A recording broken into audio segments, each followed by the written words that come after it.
Well, good afternoon, Flint Hills Bible Church. This is Pastor Dave, and we just celebrated our 9th Sunday in quarantine. I choose to call it a celebration. I know many of you, it has been kind of a difficult time, but we are moving on, and we are looking forward to this coming to its conclusion. And to help you get some perspective on this pandemic, for Sunday school this week, we're going to have John Warnley's Sunday school teaching team, which would include Tyson Smith, Russell Swanson, and Brock Pena.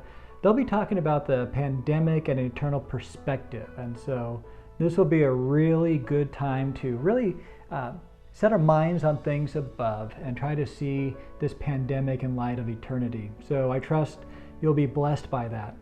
Also, I'll be preaching again this Sunday. I'm continuing my exposition of 1 Timothy, and I'll be teaching on deacons and the heart of service. And so I'll look forward to bringing you the word from that passage. Now, last week I talked about our strategy for reopening Flint Hills Bible Church, and we were going to go with a phasing policy. Right now we would be in phase 2, where groups of up to 30 can meet. Now, there's been some discussion about whether or not the governor's mandate to go to phase 1.5 instead of phase 2 has altered our decision. And I wanted to give you a little perspective on why we decided to do what we have done.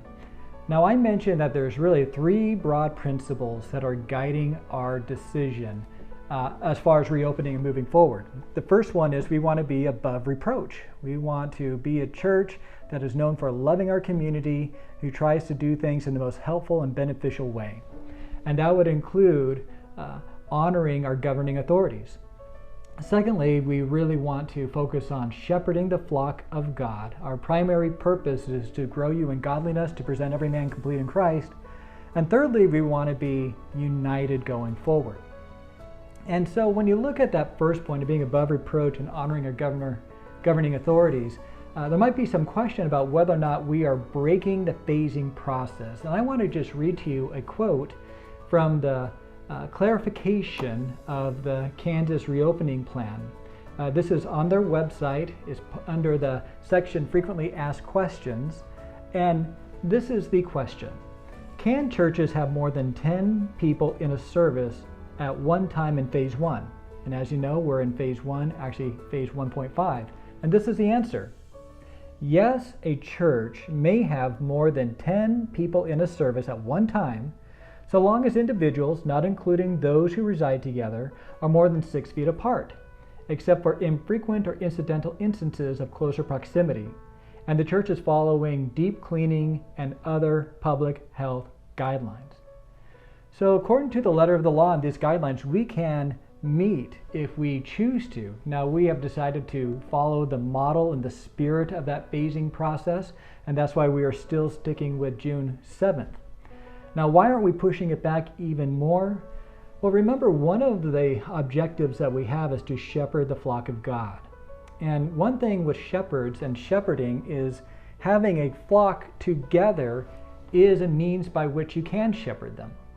So often when people come to church and we see people, we're able to talk with them, touch base with them. And if I see that maybe a husband is coming without his wife, or the wife without her husband, or if I see them acting a little bit strange together, that is a little shepherding indication that maybe I should follow up and just ask how you're doing. You want to get together sometime?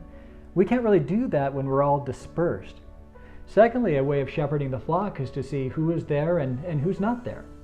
If you have somebody missing the local assembly, let's say 3 or 4 consecutive weeks, it's worth following up and asking questions. I mean, it might be that they're incapacitated in some way, they're busy at work, perhaps they're forced to travel.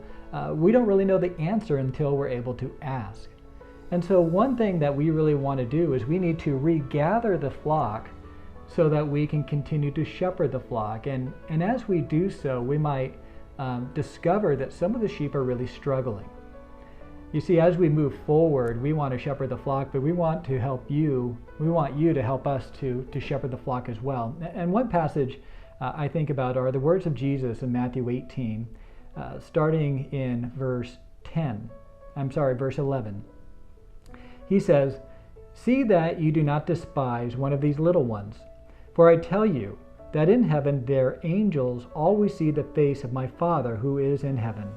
What do you think? If a man has 100 sheep, and one of them has gone astray, does he not leave the 99 on the mountains and go in search of the one that went astray?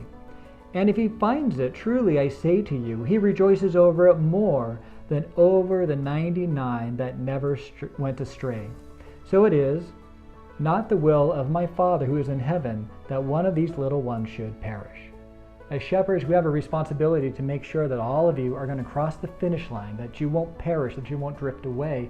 And that's why we have to start regathering. Now, we understand that not all of you will be comfortable regathering. Some of you will be enjoying the service at home, and we're fine with that.